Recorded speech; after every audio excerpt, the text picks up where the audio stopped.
Hello students, विज्ञान की पाठशाला में आपका हार्दिक स्वागत है। आज हम बात करेंगे अर्थमेटिक प्रोग्रेशन के बारे में, जिसे हम हिंदी में समांतर श्रेणी के माध्यम से बोलते हैं। समांतर श्रेणी का रियल लाइफ में क्या यूजफुल है, इससे रिलेटेड एग्जाम में कैसे क्वेश्चन पूछे जाते हैं, इसके बारे में आज बात करेंगे। रियल लाइफ में समझे तो इसका एक एग्जाम्पल लेके हम समझते हैं कि समांतर श्रेणी किसको बोलते हैं। समांतर श्रेणी यानी कि जैसे अपन के घर में कोई सीढ़ियाँ लगी हुई है, जैसे छत पे जाने के लिए सीढ़ियाँ लगी हुई होती है ना, तो मान लेते हैं कि हर सीढ़ी का मटेरियल अलग है।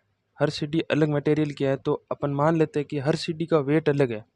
जैसे पहली सीढ़ी का वेट है 5 किलोग्राम, दूसरी सीढ़ी का वेट है 8 किलोग्राम, तीसरी का है 11।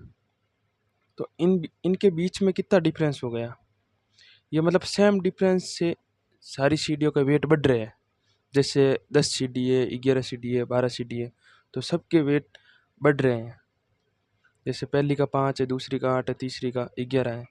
तो इसी बढ़ते क्रम को एक फिक्स वैल्यू में बढ़ते या घटते क्रम को ही हम समांतर श्रेणी बोलते हैं, जिससे हम इस समांतर श्रेणी के माध्यम से ही हम किसी भी अगले टर्म की वैल्यू फाइंड कर सकते हैं, उन टर्म का योग ज्ञात कर सकते हैं। यह समांतर श्रेणी का उपयोग है। जैसे ये हमने देख लिया कि पहली सीढ़ी की वैल्यू 5 है, दूसरी की 8 है, तीसरी की 11 है, तो अपन को पता चल गया कि ये फिक्स डिफरेंस में आगे बढ़ रही है। फिक्स डिफरेंस में आगे बढ़ रही है, तो ये एक समांतर श्रेणी हो गई। तो इससे अपन लास्ट पायदान की वैल्यू फाइंड कर सकते हैं। जैसे लास्ट सीढ़ी की वैल्यू क्या है, उसका वेट कितना है, वो फाइंड कर सकते हैं। इन पूरी सीढ़ियों का वेट कितना है टोटल सम, वो फाइंड कर सकते हैं। समांतर श्रेणी का यही उपयोग है हमारे रियल लाइफ में। तो चलिए हम आगे देखते हैं समांतर श्रेणी से कैसे क्वेश्चन सॉल्व होते हैं और इसको कैसे फाइंड करते हैं। तो देखते हैं।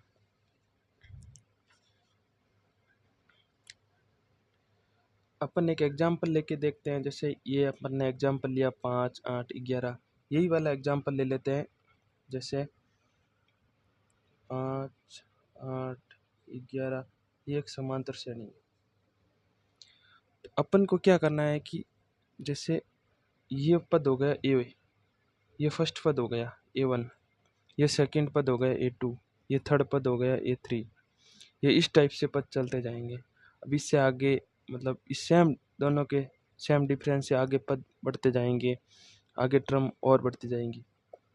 अपन को क्या करना है कि जैसे इन दोनों के बीच का सार्वंतर, कॉमन डिफरेंस, सार्वंतर या इंग्लिश में बोलते हैं कॉमन डिफरेंस, जिसको अपन डी से डिनोट करते हैं, उसको फाइंड करना होता है। उसको फाइंड कैसे कर सकते हैं, जैसे इन सारे टर्म के बीच में डिफरेंस कितना आता जा रहा है। जैसे फर्स्ट से सेकंड टर्म के बीच में कितना डिफरेंस आ रहा है, सेकंड से थर्ड टर्म के बीच में कितना डिफरेंस आ रहा है, थर्ड से फोर्थ टर्म के बीच में कितना डिफरेंस आ रहा है, उसे ही सार्वंतर या कॉमन डिफरेंस बोलते हैं। और सेम डिफरेंस आना चाहिए। फर्स्ट से सेकंड टर्म के बीच में अगर सेम डिफरेंस है, अगर डिफरेंस है तो वही डिफरेंस सेकंड और थर्ड के बीच में आना चाहिए, थर्ड और फोर्थ के बीच में भी वही आना चाहिए। उसे ही अपन समांतर श्रेणी बोलते हैं। चाहे ये घटते क्रम में हो चाहे बढ़ते क्रम में हो, डिफरेंस सेम आना चाहिए। तो अपन डिफरेंस कैसे फाइंड करते हैं कि सेकंड से फर्स्ट के बीच की वैल्यू, मतलब सेकंड से फर्स्ट के बीच का डिफरेंस। जैसे A2 से A2 माइनस A1, ये ऐसे फाइंड कर सकते हैं, या फिर अपन ऐसे भी फाइंड कर सकते हैं A2 minus A3, sorry A3 minus A2, A4 minus A3। कैसे भी अपन कॉमन डिफरेंस फाइंड कर सकते हैं, क्योंकि इसका डिफरेंस सारे टर्म में सेम है। तो अपन जस्ट उससे अगले पद से, जस्ट पिछले पद का डिफरेंस जस्ट अगले पद से ले सकते हैं। तो अपन के पास सार्वंतर डी आ जाएगा। तो जैसे अपन ले लेते हैं A2 माइनस A1। A2 क्या है अपने पास 8 और A1 है 5। A3 अपने पास क्या है 11, A2 अपने पास है 8।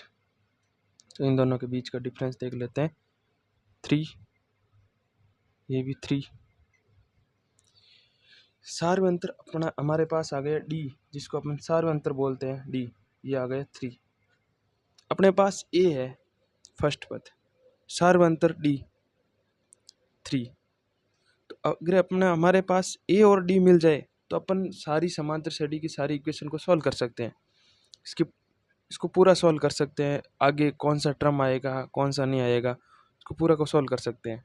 अगर हमारे पास ए और डी आ जाए, हमको डी निकालना सही आना चाहिए, इनमें कंफ्यूज नहीं होना है। सेकेंड टर्म का माइनस करना फर्स्ट टर्म से, A2 माइनस A1, जिससे अपने पास डी आ जाएगा। डी आ गया, ए तो फर्स्ट पद है ही है अपने पास, पहला पद है उसको ए बोलते हैं फर्स्ट पद।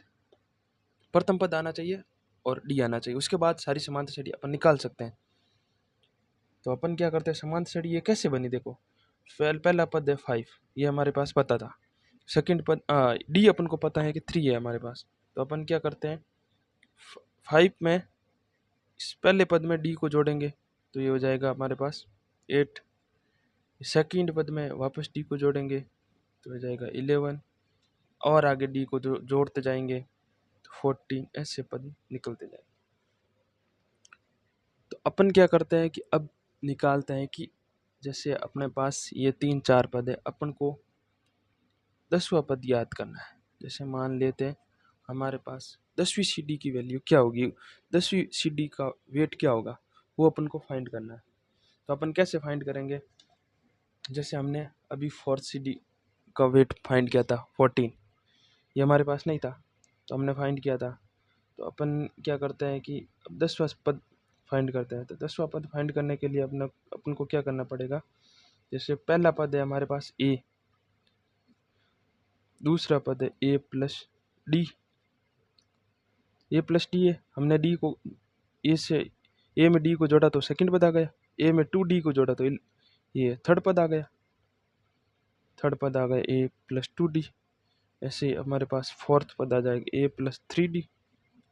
ऐसे करते करते हमारे पास आगे के पद आएंगे। अपन ने एक चीज नोटिस की,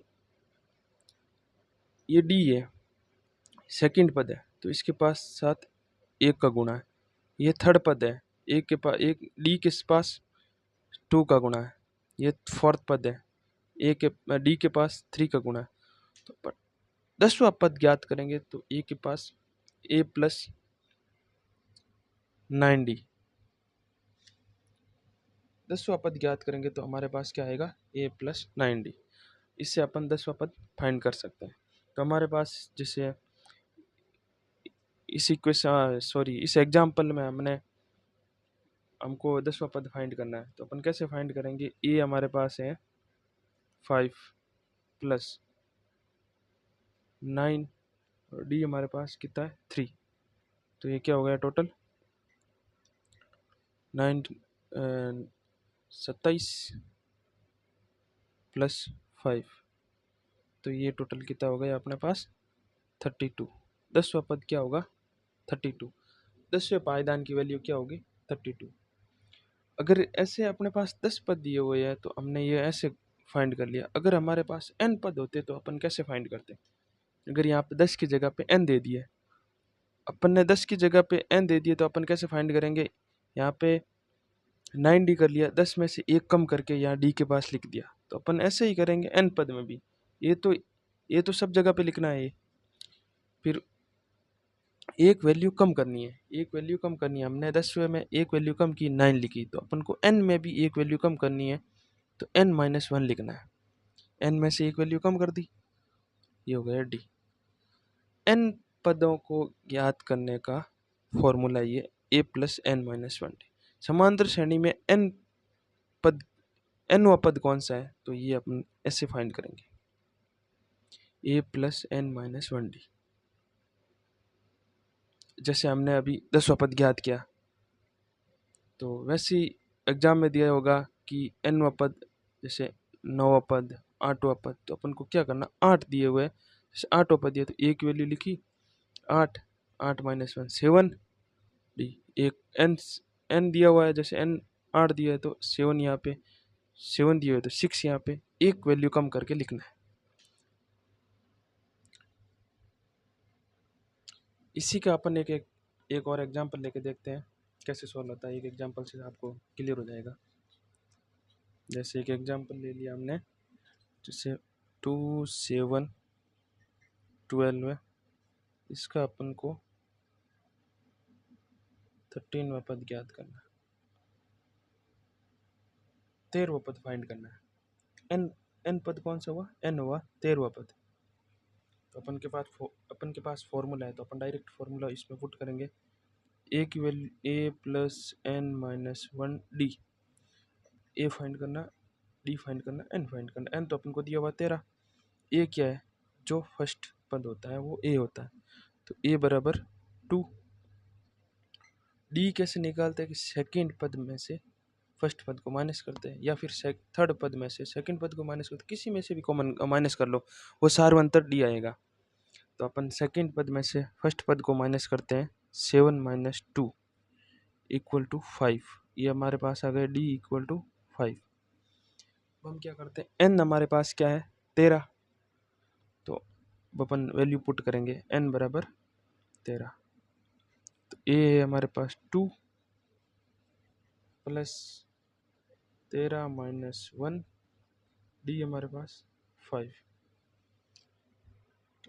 2 प्लस 13 माइनस 12 इंटू 5, तो ये हो गया 2 प्लस 12 इंटू 5 60। तो ये हो गया 62 हो गया। ये हमारा हो गया 13वां पद 62। एनवां पद मतलब 13वां पद 62। ऐसे अगर कोई भी क्वेश्चन दिया हुआ हो तो ऐसे ही सोल्व करना है। पहले अपन को ए निकालना, फिर डी निकालना है, फिर एनवां पद लिखना है, फिर ये फॉर्मूला लगाना A plus N minus one D, और ऐसे वैल्यू आ जाएगी। फॉर्मूले याद करने की भी ट्रिक बताता हूँ मैं आपको। जैसे फर्स्ट पद तो आपको पता ही है, फर्स्ट पद तो फर्स्ट पद लिख दिया, उसके बाद प्लस जो पद है उसमें से जो पद ज्ञात करना है उसमें से एक पद को कम करना है, और डी सार्वंतर, उससे गुणा करना है बस। पहला पद प्लस जो पद ज्ञात करना उसमें से एक कम इंटू डी सार्वंतर।